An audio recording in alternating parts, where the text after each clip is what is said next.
Hey everyone, you're watching Conversations in Pop Culture, and I am your host, Andrew Davis, and this episode is brought to you by my sponsors, BCW Supplies. Use code POPANIMECOMICS at checkout to get 10% off your entire order. It is an affiliate link, so when you need your bags, boards, long boxes, and all that other good shit, obviously save yourself some money because inflation is hitting hard. I also have a t-shirt that is available to purchase, and it is my t-shirt available in 16 different colors on Redbubble. And it is making fun of Taco Bell, Gundam, and the most interesting man in the world. And I do have some metal cards left over from my Kickstarter that you could check out. I got 40 of these bad boys left. Everything's up in the description, up above. And without further ado, and I don't want to bore you with all my sponsors, I have with me for the second time comic creator Arvid Nelson. So welcome back to the show. Thanks for having me. Good to see you again, Andrew. Yeah, no, we had a good time the first time. And obviously, a lot's changed with you. A lot has stayed the same, and we're gonna get controversial. We're gonna get fun, and we're gonna talk about a lot of cool stuff. So, but before we do, I do want to remind everybody, because people are gonna be hearing about your name for the first time, and you're not just coming off of a random comic book. You used to work for Dark Horse and Dynamite. You did a bunch of books like Rex Mundi. You did some, I think, Tarzan stuff. You did some John Carpenter. I think you did some Deja Thorne, and I don't want to harp too much on all that stuff, but what was this like? And even talk a little bit about your background so people know who you are. Yeah, well, I've been writing comics since 1999. I mean, that's when I first went to the San Diego Comic Convention. I met the artist that I ended up partnering with for my first published comics, which is called Rex Mundi. It's the thing for which I'm best known. So I have been writing comics for a very long time. I stepped away for a long time to write a novel. I was not successful in getting it published. So, but I still really believed in the story. And that's how I know when I'm onto something, when I encounter difficulty and I don't care. So I decided I would adapt it as a comic. And that is how I returned to comics. And it's funny. I can't really say I stepped away from comics because I did a lot of for hire work for a lot of companies, but I always tried to stay out of the politics. I always told myself, "Oh, it doesn't matter. It doesn't matter." So I stayed off of social media. I stayed out of the politics completely, but that is becoming harder and harder to do. Not anymore, you aren't. That's right. That's right. It's becoming harder and harder to do. So I definitely want to talk about that, but I do want to talk a little bit about the business of work for hire, because I think that this is very much a teachable position, and I know people hate that term, but it's the easiest way how to describe it. Life lesson, whatever you want to call it. Yeah. One of the things that I think is fascinating is obviously there's a real big debate in comics right now. Do you go create your own thing and you own it, and then you live and die with the consequences? You do whatever the hell you want with your book. Or do you go and work for Marvel and DC, write Batman, get a nice payday, get paid well, maybe move up in the ranks, increase your page rate, and make sure you got some stable income, and then really hone your skills and figure it out? Because we've seen both paths. And I'm curious, because you're on both. You did Path A, which was work for hire, and you also created Rex Mundi. And I don't know the full ownership of that, but you moved from Dark Horse to Dynamite, I think, or was it the other way around? Or was it you moved from Image to Dark Horse, right? That's right. I'm making sure I get it right. It's been a long day. What do you think is sort of going on with that? Because I'm curious your take, because to me, work for hire, if you got a kid in college, well, you need a payday. And I think that's something that people need to understand as well. And so I'm really curious your thought on that, because it is a big debate in comics right now, and you've done both. I have done both. I'm just speaking from my personal experience. Obviously, people have gone to work and done for hire work and been very successful at it. And I think that's great. I think that's fine. That was not how things worked out for me. For me, in my life, good things have always happened when I took a chance and when I did things on my own and worried less about what other people thought and just did what was in my heart and followed my instincts. So that has been the story of my career. I have done a lot of for hire work. It has never led to the bigger opportunities that I thought it would lead to, which is sad. But every single for hire script that I wrote, I did the best possible job I could at the time. I don't know how well other people get paid on for hire works. For me, the payment was never great. So, I mean, I'll preface it this way. Obviously, we look at something like Scott Snyder, and Scott Snyder had an amazing run on Batman.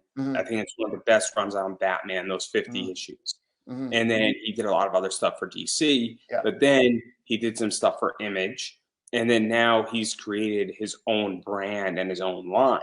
And this is where I get very confused with comics, because this is very much business at this point, where it's the idea that I don't know if he went and created these books without Batman and without doing all the work in DC and creating what I view as clout and a name and a brand, that his book would have the same respect. He would have the same comicsology deal. People would be like, I'm going to follow Scott Snyder as a writer. And it sort of goes back to the idea that, are we following writers? Are we following stories?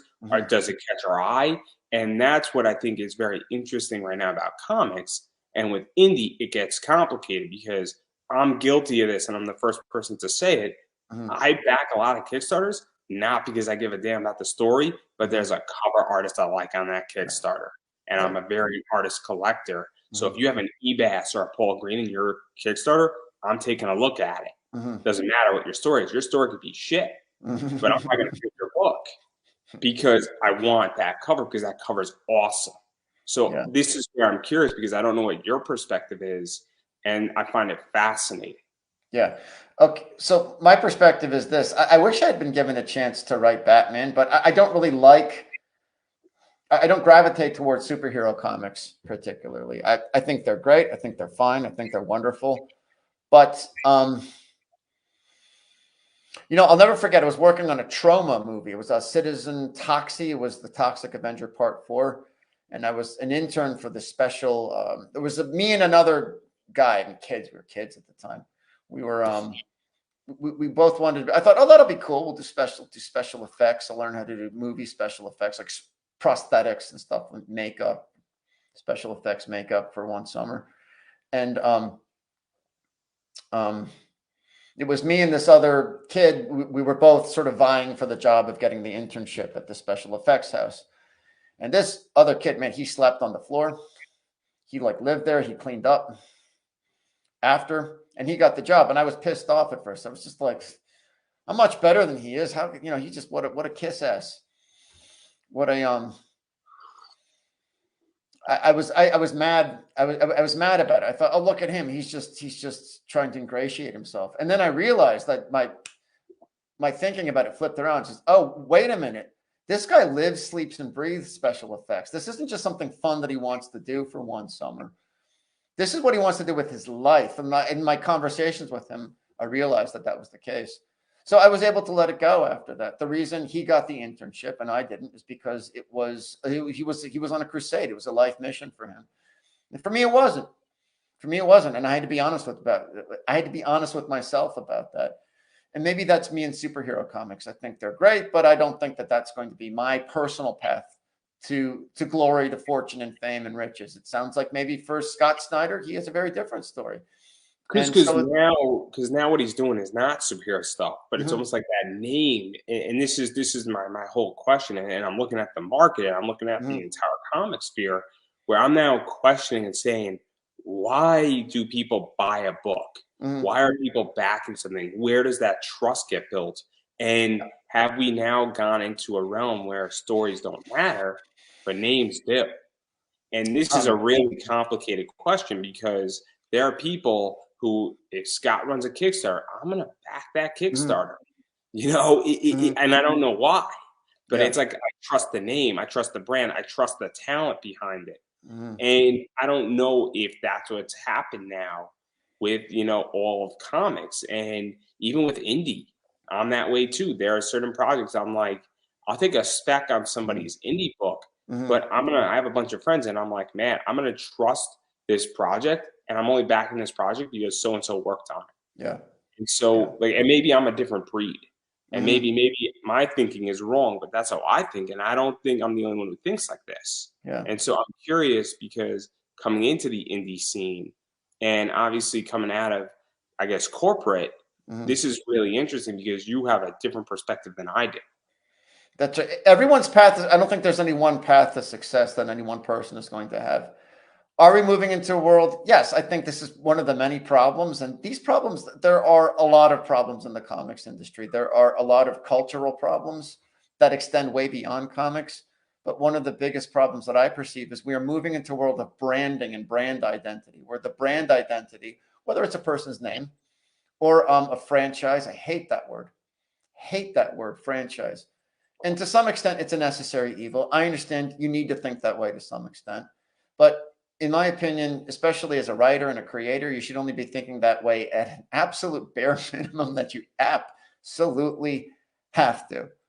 And people get caught up in branding. And yeah, I think I think it's just incontrovertibly true. I don't think it's undeniable. Think about whatever the last movie you saw was that had a big brand name identity attached to it.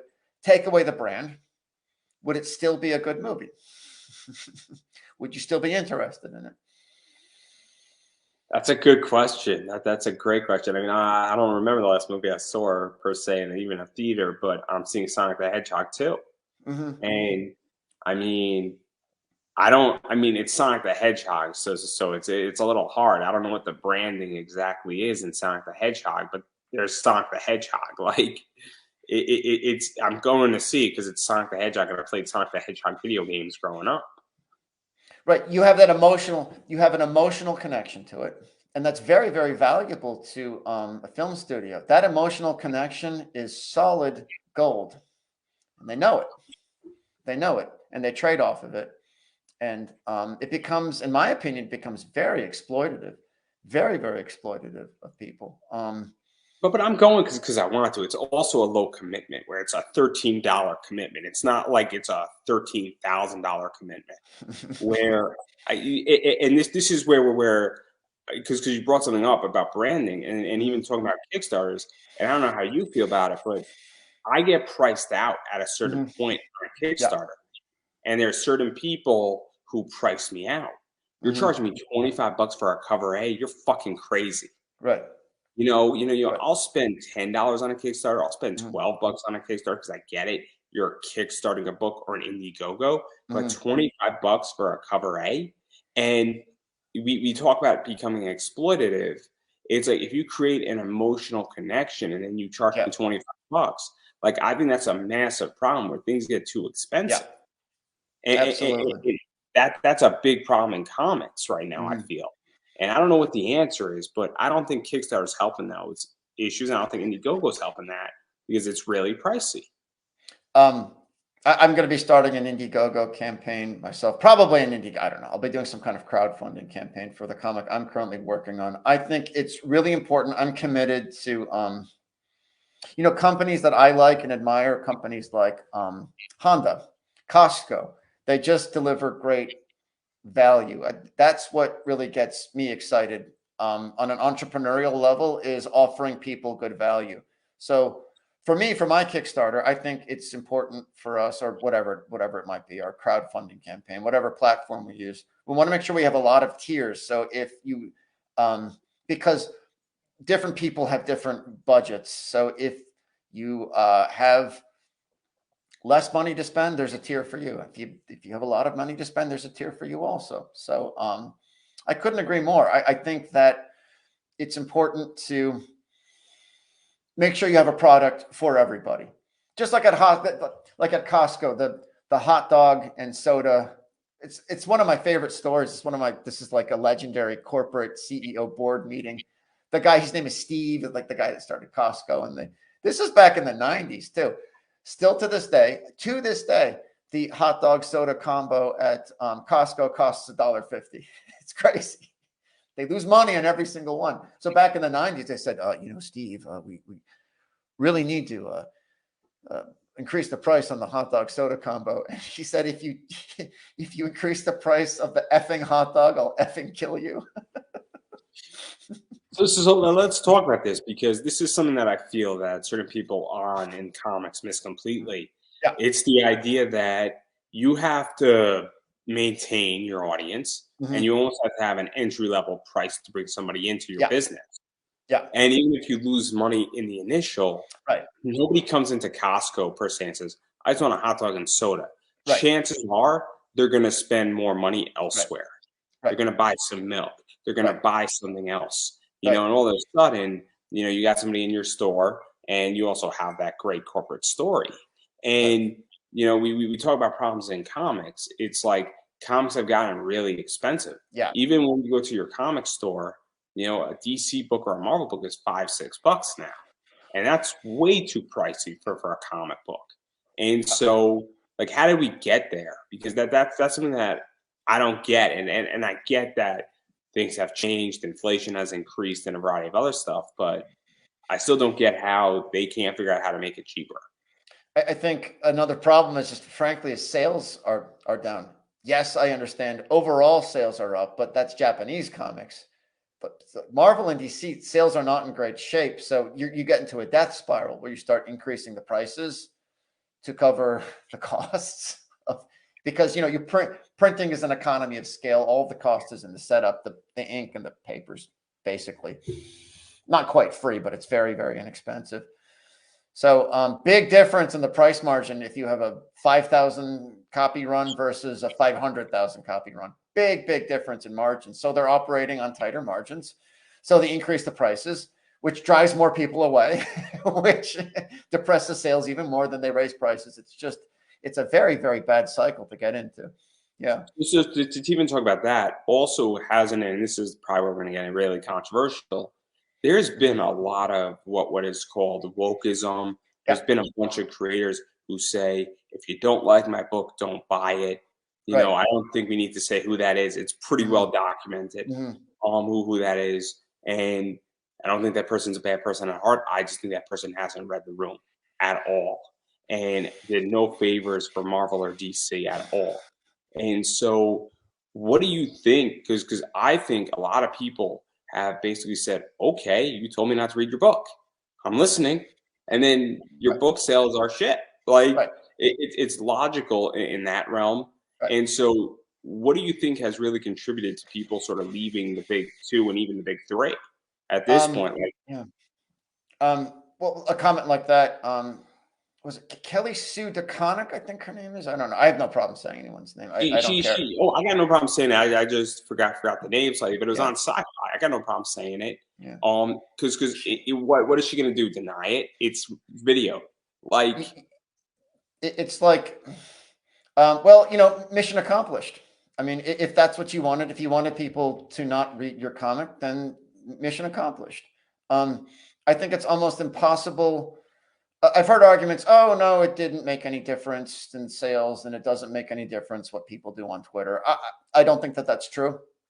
And, well, I don't think it's true, but there's no way to actually know. I mean, the sales are bad before they say something incendiary and extremist on Twitter, and then the sales are bad afterwards.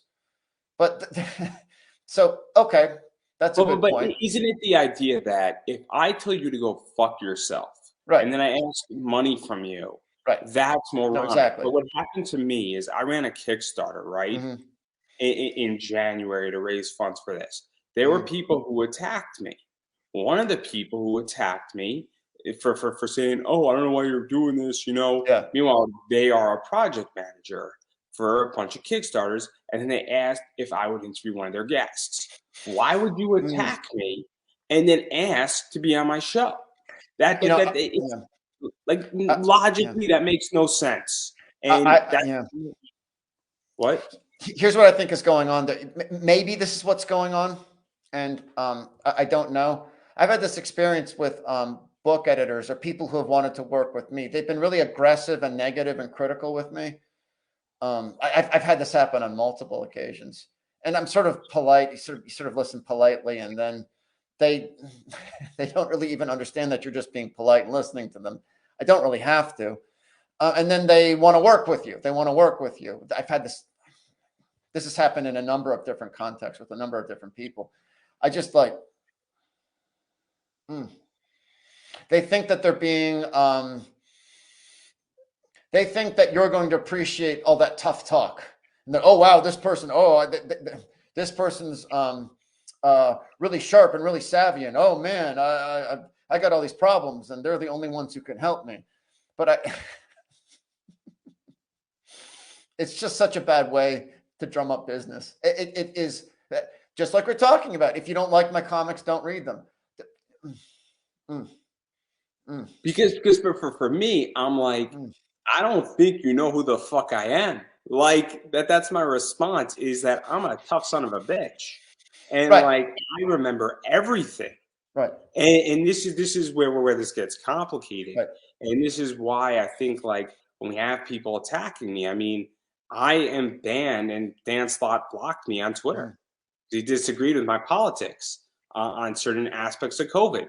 And he said, if you mention it one more time, I'm going to block you. And then I was like, okay. And I pushed the line. And I'm like, so you blocked me, yet you're writing Spider-Man. And yet and what does Spider-Man stand for? I mean, Spider-Man and Captain America and you're a comic writer, and we're talking about freedom of speech and the principles of freedom of speech. Like, what the fuck happened? Yeah. Meaning that, and I view that, and that's what shifted my political views on Marvel and DC. I'm like, wait a second.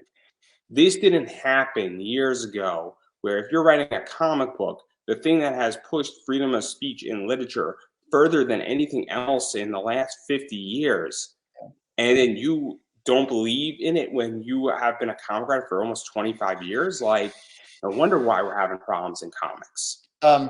I don't know Dan Slott personally. He doesn't know who I am. I guarantee it. He doesn't care. But that kind of attitude, the way he carries on, like Twitter, there's a word for that, Andrew. That's called bullying. That's called bullying.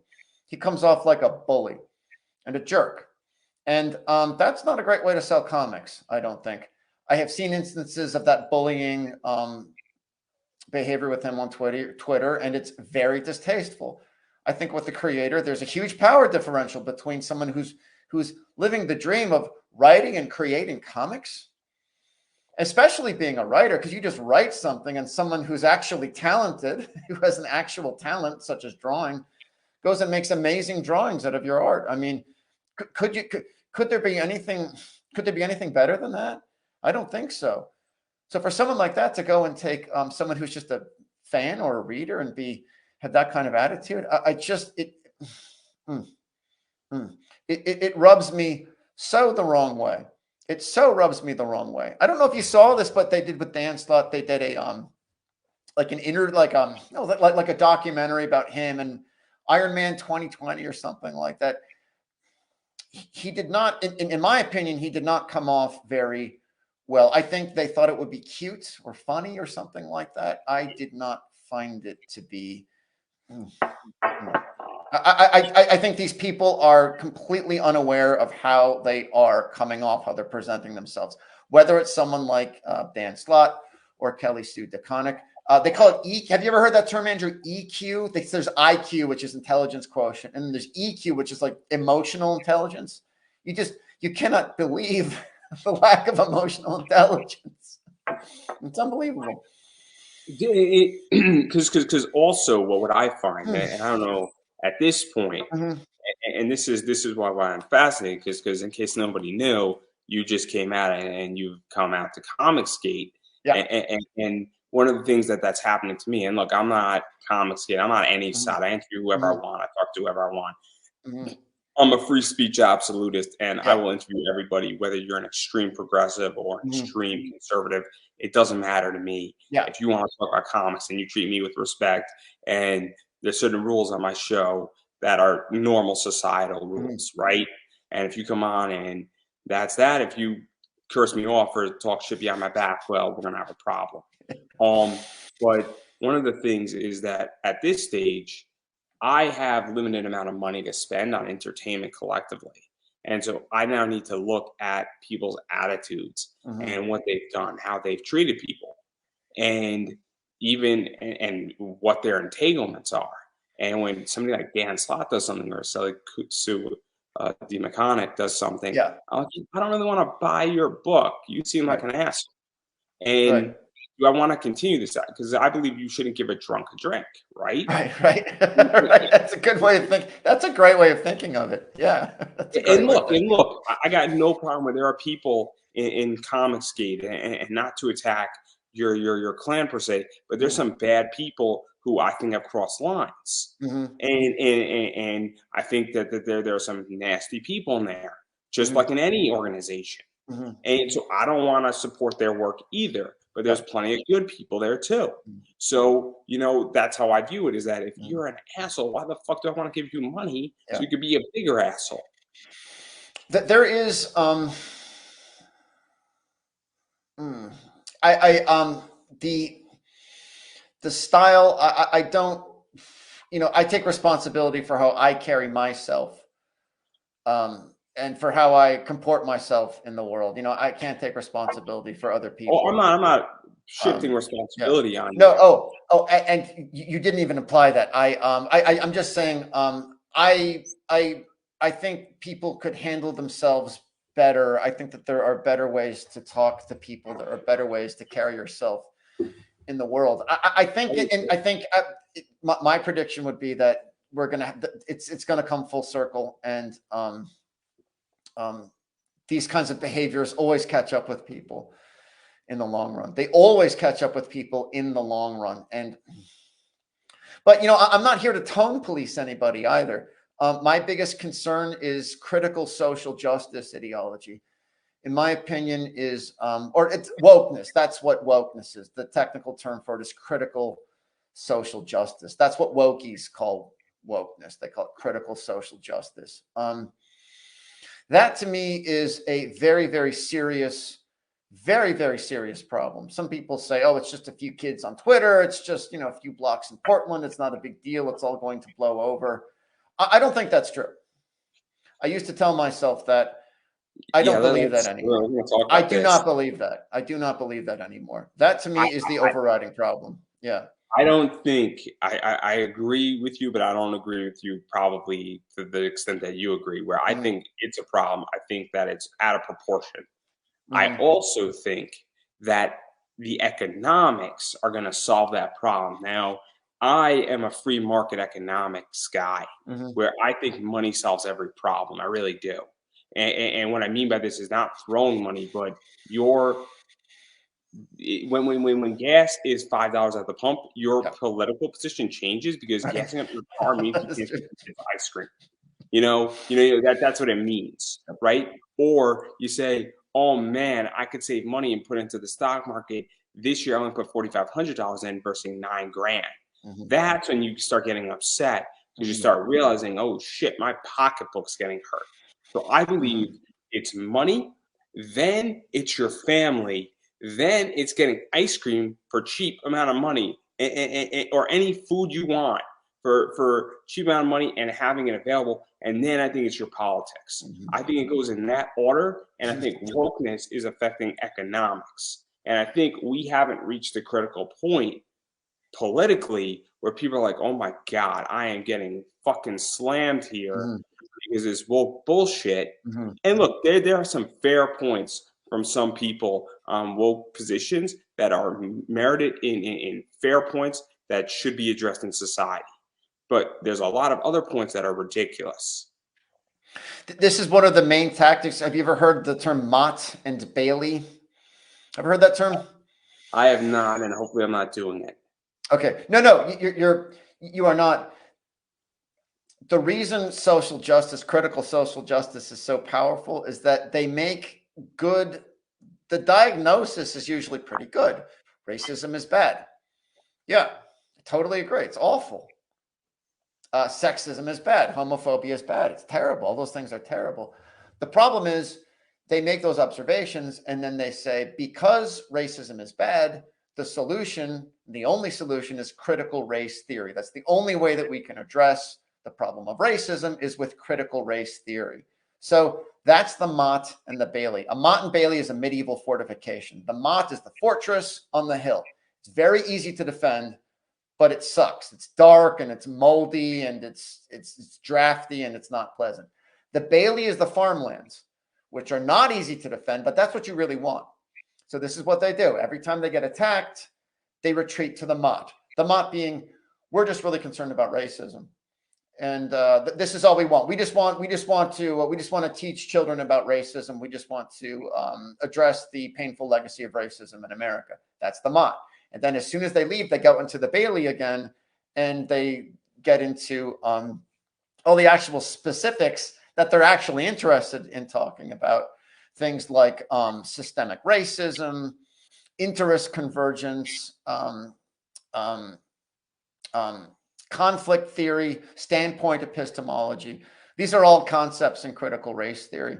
And they're all really, really, really, really bad. And there's no reason to think that these concepts are going to help at all in solving the problem of racism. In fact, in my opinion, it makes the problem of racism worse, not better. These ideas actually make the problem worse, and they perpetuate it. So that's the Mott and the Bailey. So 100% agree with you, Andrew. They are 100% right to say that racism is bad. I totally agree with that. I don't think anybody thinks that racism is good, or any. Yeah, there's like 5 people, right? Exactly. Yeah, right. It's just right. Anyone thinks that it's just like. I mean, look, there has been groups in society that have thought that, no question about it. Yeah. But the Nazis are a good example. The Nazis are horrible people. Yeah. Everybody wasn't like a Nazi. You cannot go and say, I love Nazis, go team go. Right, that doesn't happen in society. Yeah. And the group that does is pitiful.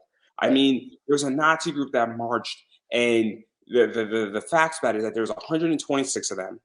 They looked sad. They looked broken in a lot of ways, and they had to make 3 or 4 trips in their U-Haul to get them all out of there because they couldn't even afford another bunch of cars. So is it really a threat what that group is that marched on like the Capitol that was 126? There was no violence, and nobody in their right mind views it as a threat in reality. And I'm Jewish when I say that. So but let's not pretend here. But this is now seeping into literature and other things like comics. And that's where this gets all tricky, because now you try to, sneak it in there, and nothing against Pride Month, but you have DC and Marvel doing Pride covers. Right. I like those covers. They're cool. They're fun. I'm going to make bank on them eventually because somebody's going to buy it. Don't get me wrong. I'm a capitalist. Yeah.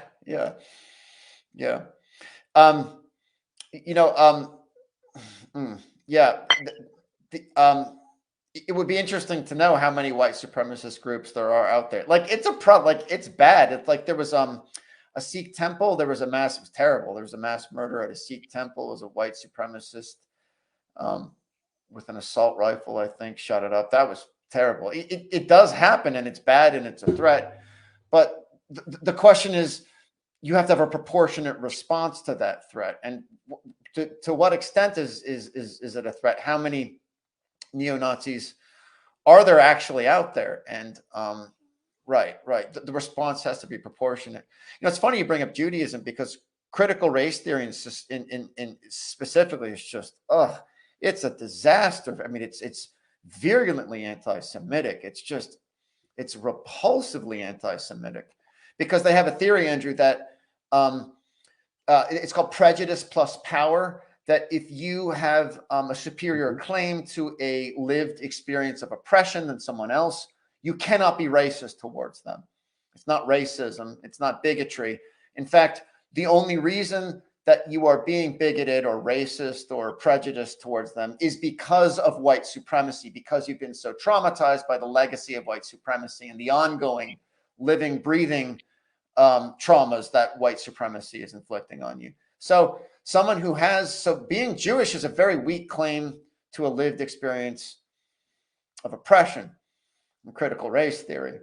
And so it's very tolerant of it ends up being very, very tolerant of anti-Semitism, as long as it's coming from someone with a superior claim to a lived experience of oppression.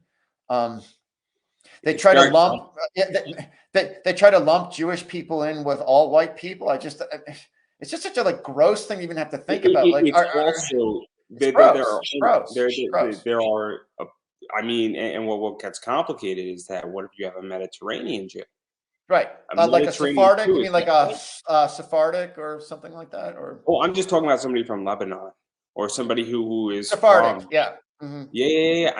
I mean, I don't know there's Yeah. Ashkenazi and then Yeah. Sephardic, and so I think it's Sephardic. And so now, if you have somebody who's Mediterranean, well, Right. they're not white, like Right. so and then what if somebody converted to Judaism because you can Right. convert to Right. Judaism, and it gets complicated, and Right. now all of a sudden, how does that all play out? It Right. just becomes a disaster, Right. and it's very fascinating because obviously, when we're talking about all this is now seeped into literature Hmm. and into comics Yeah. and into a variety of other things. Hmm. And it's the idea that, and I don't know how you feel, but I pick up a comic book and my goal is to escape from all this bullshit. Right. Right. Right. And Well, it yeah, all the guys who wrote, Marvel Comics, all those guys were Jewish, and they probably saved Norse mythology. It would be indelibly linked. I don't know what's the right. I'm mixing my metaphors, but basically, the Nazis were also into Norse mythology. So, like, if not for Marvel Comics, all that stuff would just have the taint of National Socialism, the stink of it on it for forever and ever. Amen. So, I mean, yeah, a bunch of Jewish guys from New York pretty much single-handedly saved Norse mythology for the rest of us, as far as I'm concerned. And that's the spirit that I miss, that early spirit of Marvel. Those guys they started reading Norse mythology, and Norse mythology. I don't care what color your skin is. It's awesome. It's awesome. Who doesn't love Norse mythology? It doesn't matter. It doesn't matter, and it shouldn't matter. Yeah. Yeah. so to even talk about this, because Mhm. I want to read good stories and Yeah. comics, right? And I'm at the stage where this is how I view it. If you have a black superhero and that black Mhm. superhero is a fucking badass and he's taking names and he's taking out enemies, I'm like, awesome.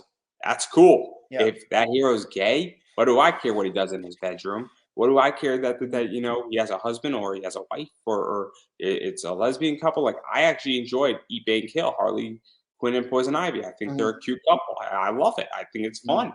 I don't have a problem with it. I have a problem when we start making these characters, gay for the sake of making them gay, Yes. or we start doing things for the sake of doing it, not because there's Mhm. a good story behind it. And Right. we start mixing and messing up characters and then trying to evolve them. And then we create, I don't know what we create out of it, but it's kind of like, I got an idea. Why don't we create a brand new character?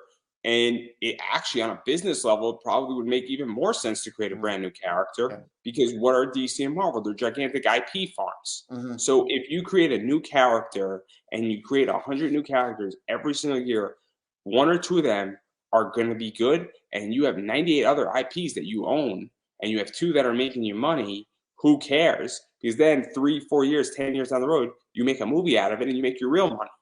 That's So, right. like, I don't get why they're instead taking the other route, Marvel and DC, because to me, it goes back to money. Mhm. This is one of the things you have to understand about the woke. They truly don't care about money.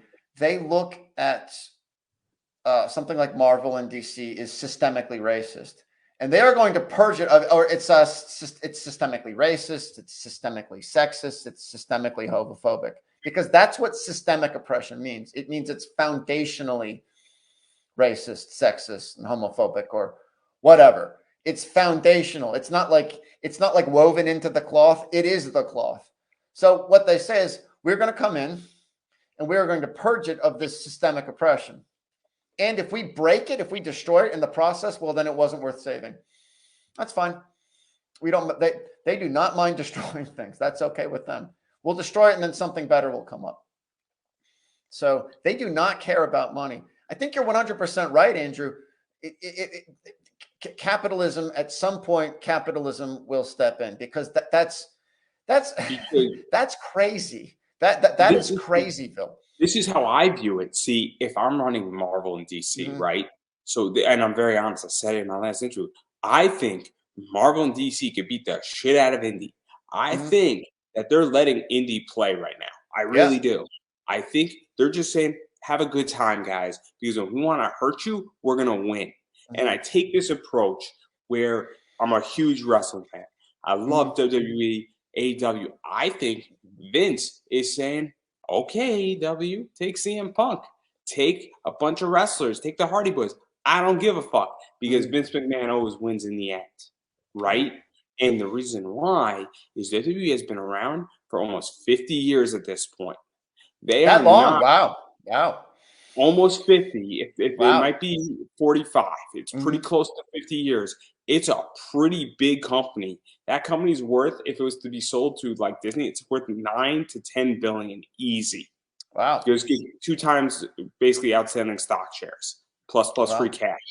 cash. They just brought in $1 billion just in revenue this year alone, and they're going to bring in more and more and more every single year Not moving too forward. shabby. And Aren't they based in it, Stanford, Connecticut? Isn't that right? I think. yeah, they got Is the that right? Yeah. flag, So shit cool. great. Uh-huh. Yeah. Yeah. Yeah, Remember it's driving by awesome. on the 95. Yeah. Yeah. Yeah. But the way I see it is that if Hmm. I'm running it basically DC or Marvel, I'm like, look, I'm gonna go create every woke character in the batch, Hmm. and I'm gonna see what's gonna hit. Hmm. Not to purge it, but there's gonna be 300 characters that we're gonna burn through. Two Hmm. are gonna be likable because I view this like Miles Morales. Miles Hmm. Morales has made bank for Marvel. Yeah. But Miles Morales is a very shallow character, but he's made Hmm. bank for Marvel. Yeah. How many characters did they have to burn through to create that? But you know how much money that character has Hmm. generated? Billions for Marvel. Billions. Yeah. And will continue to generate billions. No question about it. The merchandising, the graphic novels, the movies, him showing up in a live action. I mean, the fact that they have a deal with PlayStation for Hmm. an exclusive PS5 Yeah. with him, the video game market. I mean, legitimately billions of dollars have been created off of that. So why wouldn't I want to go create that position? Hmm. And people can disagree, but I'm looking to get paid because if Hmm. I'm the CEO of DC, my bonus or Marvel is rooted in that performing well. Yeah. But I don't give a shit about the 98 other characters. I just want the winners. It'll be interesting to see what happens. I don't think the comic book industry is very healthy right now. I'm sure you've seen this. DC is being spun off. AT&T made a big bet on media. They bought Warner's. Oh, I know, It did I know not all pay off about for it. them. I Yeah, know all yeah, about it. yeah, In which that I'm expecting it to appear in my portfolio any day now. yeah. Oh, you got AT&T stock? Yeah. Okay. Yeah. I've actually been waiting for this It'll for a be reason. interesting. Yeah, it'll be interesting to see what happens. Why have you been waiting? So I have been waiting Hmm. for I like the AT&T because it's a good dividend stock. Hmm. Their dividend got slashed, but it's understandable, but it's still a good dividend stock. Hmm. They pay $1.11. And by the way, this is not financial advice, just so in case anybody's quoting me. It's all Okay. out there. Um, but I've been waiting because I knew they were going to spin off. But I Hmm. also am more interested in HBO Max and the several TV stations and the several things. Now, I'm not thrilled with the Discovery edition because I don't think that adds much value. I really don't. Hmm. Um, but I do think that it gets rid of debt. I think it was very foolish for them to sell Crunchyroll if they were going to do the spinoff, which is an anime position, Hmm. because I think they actually undersold that for about 1.2 billion AT&T. Hmm. Um, but I do think that I think DC is not the real play with Warner Media Discovery. What Okay. that's going to be. I think HBO Max and that big content library is Mhm. a big deal because the way I view media is I want as much content and I want a big library. I pay for Peacock because I love Law and Order SVU. Mhm. Mhm. There's every single season of SVU is on there, and they're adding new episodes every single Friday after it airs. So naturally, there's a huge library of content that now I have access to, and that's what I think is very important. Mhm. I Yeah. think that DC is not going to change too much, but I also think that the guy who's taking over is a little bit more conservative Mhm. Yeah. than Well, mhm. the person Yeah. who was running before him. And so I Right. think there's going to be some tightening up, especially with the Mhm. CNN blocks and the news blocks. I think they're going to move a little bit, more and more to the center. Yeah. CNN has lost like 90% of its viewership. I mean, it's just it's catastrophic. They have had I mean, catastrophic is not too strong a word. DC Comics is in real trouble. We'll see what happens. You said this guy's more conservative. I'm a little nervous. I'm sad. It's like you said, capitalism. You know, I think you're 100% right. Capitalism always wins in the end. I think you can make that argument actually even about the Civil War. They say, oh, capitalism is, you know, it's terrible, and slavery. No, capitalism doesn't hates inefficiency, And slavery, in addition to being bad and horrible and evil, it's extremely inefficient it's an extremely inefficient labor market. So the South were majorly handicapped back then. I don't even know where I'm going with this. I don't know where the hell I'm going. Excuse me. Capitalism. So, okay, yeah, this stuff. I mean, okay, yes, this too shall pass, but they can do a lot of damage in the meantime, and the damage is ongoing. This is why I say I think this is a bigger problem than people realize. They're doing damage, and they're going to continue doing damage, and it's not clear to me when it's going to end. See, I take a different approach though, because I look at it differently. Where I don't think they're doing damage that hasn't already been done. Okay. I really don't think. I think all the damage in the last 20 years to media, to comics, to other positions has already been done. I really do. So I think that if we had another 10 years of this, it wouldn't make a goddamn difference. I think the damage in the US has already been done, but what hasn't been broken is capitalism. Because in the 20 years, the S&P has slayed dragons. All the ETFs that are like the S&P 100 and a variety of other stuff, and I view it very differently in barometers, where I view things on a financial level, and that's how I view the health of products in these companies. And now, look, AT&T is a nightmare as a company, but it's always been a nightmare. But I don't own AT&T for the sake of AT&T. I own it because they pay a good dividend. Yeah, you know, because I'm getting my capital back, and that's the whole point. Is that I'm a little bit of a different investor than other people, where I want my money back. And then I want more than my money back. I want the equity in my money back. That's all I want. So once I get both of those things, anything else I get is great. But I don't think that the damage they're doing is going to hurt anybody. In fact, because if we really look at it, I view DC as an intellectual property farm, where I just say, hey, they're testing it in the comics, and let them fuck it up as much as they want, because they're going to throw it into a movie, and they're not going to make the movie as bad as the comic, where they understand that the movie has to appeal to the general population. And you know, you can't go super woke in Batman that just came out. You can't. You just can't do it. My grandfather had a saying, "There's no problem so bad you can't make it worse." Things could get. I mean, you know, hold my drink. DC Comics says to you, "Hold my drink." I think we're already seeing a lot of it. It's getting more. I've seen videos of people I respect a lot saying, "Oh, it's just a fad. It's just a fad." This woke stuff from like 2019, 2018, 2016. This is more than a fad. It's getting worse and worse. Something called cognitive dissonance. This is a theory of psychology, kind of a theory of behavior, what motivates behavior.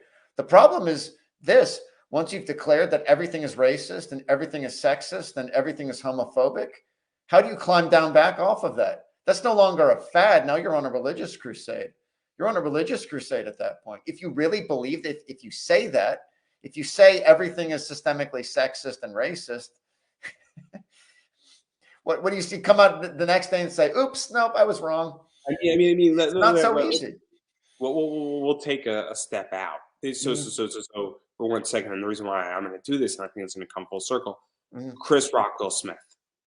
Yeah. The correct response is Will Smith should not go to jail. This is a stupid position, and there are better crimes that the nice police officers can deal with, right? Yeah. By definition, he should not be in jail. That is ludicrous. I'm sorry if you disagree, have a problem with that, but it was a slap. It's an assault by definition. I agree. But you know what? He should be dealt with civilly. That is a civil issue. And if Chris Rock sued him for $30 million, no problem. Mhm. But he should have been removed from the Oscars. But the fact that people are saying Chris Rock's a bully, the fact that when Chris Rock crossed the line, and I'm like, it's a joke and it's a Yeah. bad joke, sure, but you can't be hitting people for bad jokes. And Mhm. the fact that America, and then not 50% of America, this was like 5% of America who had a large voice, just acted like they were 50%. And that's Mhm. why I kind of say, wait a second, with all this Yeah. stuff, I'm like, it's 5% is acting like they're 50%, but the other Mhm. 95% is like, yeah, we're not Mhm. buying this, but we're just gonna shut the fuck up and sit in the corner and Mhm. pretend, but we disagree because we don't want to fight you because you people are gonna Right. cost us businesses. There Mhm. have been people who have basically made me and said I'm transphobic. I Mhm. have never ever made a transphobic statement. Right. My thing was, don't shop here, don't do this, and I'm like, I don't have a store. Like, Right. what do you mean don't shop here? Mhm. And I'm like, okay. And I open, and the reason why they said it, I said, so you disagree with me about Victoria's Secret not having a trans model? Mhm. Okay, don't shop there. Hurt them where they hurt the most. Right. Hurt their people. Let everybody you know, don't shop there. If Right. you don't like your product, don't shop there. Problem Mhm. solved. And then Mhm. I said, "Do you want to debate this? And we'll do it live. We'll have a very civil discussion. Mhm. And you know what it is? If I act like an asshole, and that's when they started trying to ruin my business." I'm sorry to hear that. This is the problem. What's going on? You could interpret the statements you made. You could interpret that as being transphobic if you wanted to. You could interpret anything as being transphobic. You could interpret anything as being sexist or racist. I saw an article about there's how ice cream trucks are racist because they play this song "Turkey in the Straw." The original lyrics for the song are not racist, but at some point, someone wrote a racist verse for "Turkey in the Straw," which was bad and it's wrong. You shouldn't do it. But because someone did that, now "Turkey in the Straw" is indelibly linked. Again, there's that word again, indelibly. Now "Turkey in the Straw" is racist forever and ever. And anything even remotely associated with that song, "Turkey in the Straw," is now racist. But that's just an example of the kinds of logic that they use. So they're just taking what you say and they're being extremely uncharitable with you. They're being extremely uncharitable with you, and they're calling you transphobic. And that's not right. And in return, they're also demanding, they're demanding that you extend maximum charity to them and that you assume that everything that they do and say is well Well, intentioned. So well, it's, well, well, well, well, the story gets better. I actually consulted a lawyer, and I was thinking about suing, and well, then I okay. should have. I should Yeah. have. I should have. I should have. And it's not about money. Mhm. It's about bankrupting the other side. Mhm. These lawsuits for me, if you come after me, is I know the other side can't afford it, and I will Mhm. drag the motherfucker out. Yeah. And which Yeah. that I understand how to bankrupt somebody very efficiently. Yeah. And I understand how to start a war and end one because Mhm. there's many, many ways how to end a war. And if you know Yeah. your opponent can't afford it, you could hit Yeah. them hard. And Yeah. and that's what has to happen, I think. Yeah. I think, Right. I'm very honest about this, and it's a very draconian position. Mhm. And it might get me in trouble, but I think that on this shit, people have to stop playing nice. They have to start saying "fuck you."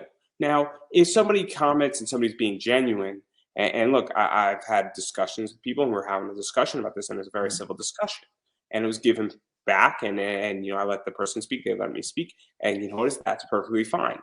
Because if somebody comes to me and says, I want to have a discussion and I disagree with you politically, I'm open because they're extending grace and I'm Mhm. extending grace back. It's when grace is not extended that it becomes a problem. Yep.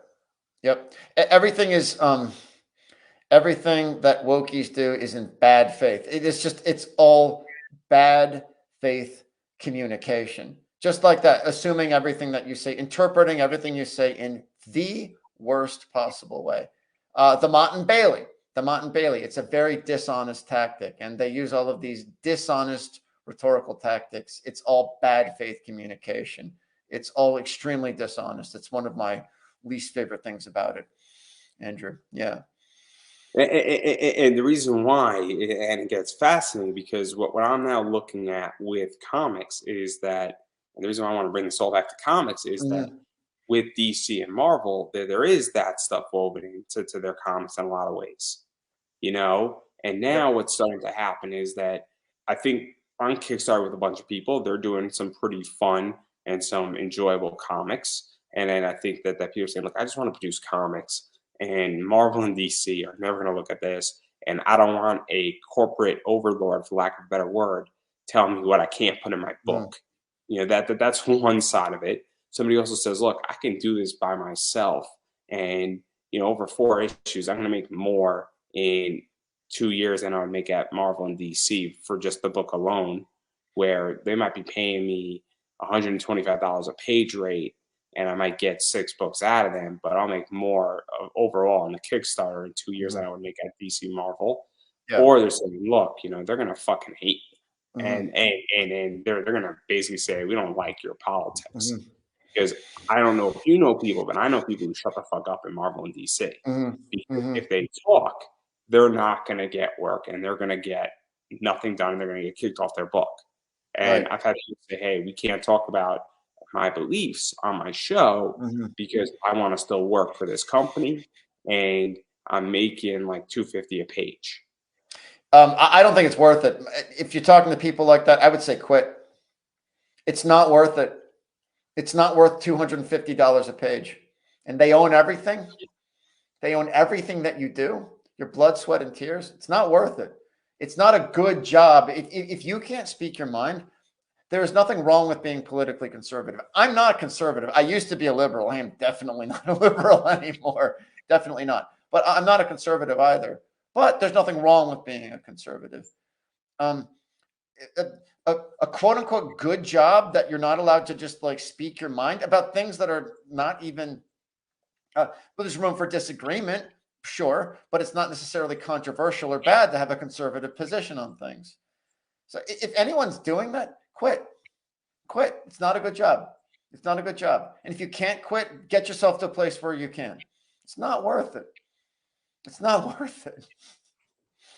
So I've left a job where I couldn't speak my mind and the ship was sinking. And then I went into another organization where I knew what to say, when to say, but you know, it wasn't an issue where I was lobbying and Mm-hmm. I was at a lobbying firm. So clearly there was an Okay. ideology, but it Yeah. was dealing with veteran education, Mm-hmm. which is, you know, and look, there's rooms for disagreement on strategy and things like Mm-hmm. that. But if you're saying veterans should not have an education, well, that's not the job for you, you Right. know, That's right. which is a little different, because, but you could, there was liberals and there was conservatives in that job. Mm-hmm. But again, the idea is that DC is a different place Yeah. because DC, when you're at a lobbying firm, politics don't matter. It's the mission of your lobbying group that matters, and that's a whole different ballgame, though, completely. But I agree. And DC and Marvel used to not be that way. That's They right. used to not be that way. I mean, you know where Bane came from, right? You had Chuck Dixon, Mm-hmm. who is very politically out there. Mm-hmm. Graham Nolan, who's very political. They are very conservative. Mm-hmm. And then the editor on that book is Denny O'Neil, who is extremely progressive. Mm-hmm. And the three people I just mentioned are highly respected Mm-hmm. Batman people. Yeah. By definition, they are arguably out of the top five. Those are three out of the top five. Mm-hmm. And all of a sudden, you know, Denny and Chuck and Graham worked perfectly fine, and there was political disagreements, and they're on a Mm-hmm. Batman retreat, and they're talking about this stuff Yeah. and about different things with politics and ideas. But Denny never kicked Chuck off a Right. book. Now, eventually things change, but we're talking 7 years. You know, if you're working on a project for 7 years and you get fired after 7 years, chances are the team needed to be changed up. Andrew, It I probably lost you. I don't know if you can hear me. Can you hear me? Hello? Audio is not coming through for me. I don't know if you can hear me. I cannot hear you, so it was just getting good too. Oh man, I About could hear you. I could hear you. can you Can you hear me? hear Can me? you hear me? I can hear you. Yeah. Okay. Yeah. Mm-hmm. Um, maybe Do, this is do, a sign from but what you're saying with that another thing I want to say about this, I don't accept that this is, oh, there's problems on both sides. There are problems with conservatives and problems with progressives. Yes, I agree that there are problems with conservatives. yes, 100% agree with that. But this problem of woke, this is overwhelmingly a problem amongst progressives. I do not think that this is an equal. I don't think both sides are equal, or not in this case. No, I don't think that's true. Nope. You can hear me, right?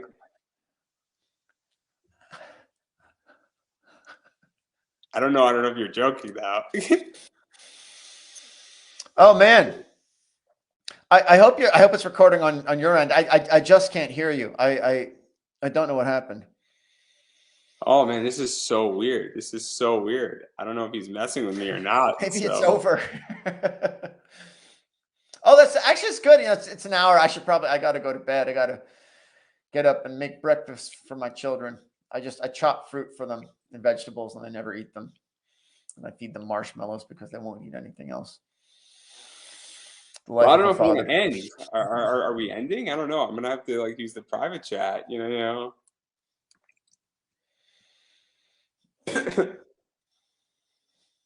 I think this is it. Yeah, I think it's over. I mean, I love talking to myself. If you just want me to like ramble on more and more about the evils of critical social justice ideology. Where can people People can find you? find me. I have a YouTube channel. It's Crowfire Studios. I'm going to be focusing most of my effort on YouTube. Twitter's a little difficult for me. So YouTube, just do a search for Crowfire Studios. Crow like a bird, fire, one word, like flames, fire studios. That's me on YouTube. And at Twitter, I have my Twitter handle right. Wait, hang on. Right there. Arvid the Twit on Twitter. I would really appreciate the follow. I have declared war on the elder gods, so every follow means a lot to me, and especially on YouTube. So thank you. Yeah, I'm just gonna throw up this quick image right here, which is the band of the Yeah. Crow. Oh, yeah. We didn't even get to talk about that. Oh man, I'm working. Oh, these artists I'm working with. Oren has been such a Oren, he lives in Malaysia. He feels the same way I do about all this stuff. So, what is the likelihood of that? Someone from Malaysia, Andrew? I think you and I are basically on the same page about a lot of stuff, and it would be fine if we aren't. I mean, people can disagree about this stuff. There's room for We're disagreement. on the same But page for most of it. I think more people are disgusted by critical social justice ideology than led on, and the tide will turn. Capitalism will definitely have a hand in its destruction. I keep waiting for it to get better, and it just keeps getting worse. It gets worse and worse and worse. So I felt like the danger of speaking out just became less serious than the danger of staying silent, and that's why I declared war on Mickey Mouse. Oh, Mickey Mouse has to go, That is that. everybody. But That's all I'm gonna say. Mickey Mouse has to go, and obviously, I'm sure Arvid's gonna be back at some point. Then we're gonna talk about Band of the Crow and all that fun stuff. And obviously, this is a very intense conversation. We could have probably gone on for another 2 hours on that front, but I think we're gonna end it. And on that note, I'm gonna just say what my stuff is. Obviously, support my T-shirt. Check out me on Twitter. Buy my metal card. Do all sorts of stuff. Obviously, buy me a coffee. It means a lot. And on that note, I'm going to give him the final word as soon as I type it. I always want the final word. Oh, I'm going to have the final word. Mark my words. I will. Well. On that note, it ends it. Okay, thanks, Andrew. I had fun.